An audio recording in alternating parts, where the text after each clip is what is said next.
Sa ibang balita naman, patuloy na pinapahalagahan ng Malacanang ang pagkawad ng katarungan para sa mga mamamayang Pilipino. Reaksyon ito ng palasyo sa panawagan ni Senador Bongbong Marcos na wakasan na ang alitan sa pagitan ng pamilya Aquino at Marcos. Ayon kay PCOO Secretary Sunny Coloma, hindi lamang ito usapin ng alitan sa pagitan ng dalawang pamilya, kundi ang pagtamo ng katarungan para sa mga biktima ng mga paglabag sa karapatang pantao noong rehimeng Marcos. Sila na Luna ang ating tagapagbalita. Binigyang diin ng palasyo na usapin ng katarungan at hindi away pamilya lamang ang isyu ng mga Aquino at Marcos.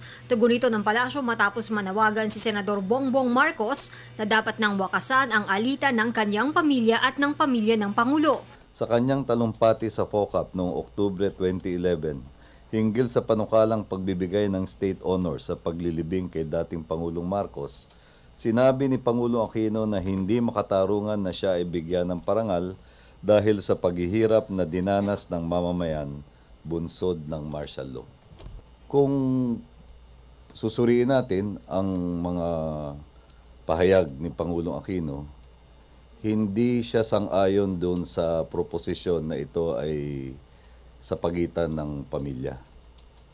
Dahil ang kanyang katugunan ay patungkol sa kahalagahan ng pagkamit ng katarungan para sa mga mamamayan. So ito ay hindi usaping pamilya, ito ay usaping ng katarungan. Sa isang panayam, sinabi ng senador na hanggang ngayon ay tuloy-tuloy pa ang away ng mga Aquino at Marcos. Paglilinaw ng palasyo, wala namang personal na alitan sa pagitan ng dalawang pamilya at makikita ito sa mga okasyong inimbitahan sa Malacanang ang mga miyembro ng pamilya Marcos.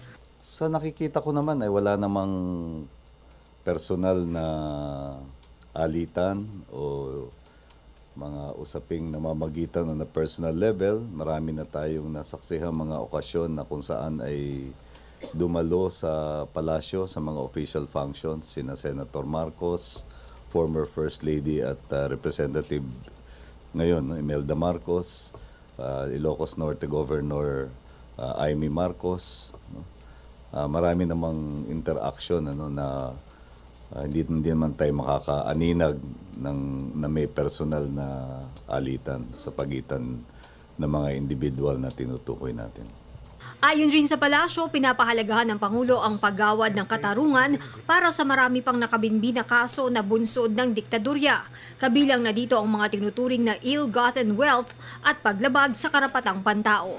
Determinado ang Administrasyong Aquino na ipatupad ang batas at pairalin ang pagkilala sa mga karapatang pantao. Ang ating Pangulo ay miyembro ng isang pamilya na tuwirang dumanas sa kanilang personal na kapasidad ng mga kahalintulad na human rights violations. Para sa Telebisyon ng Bayan, Elena Luna.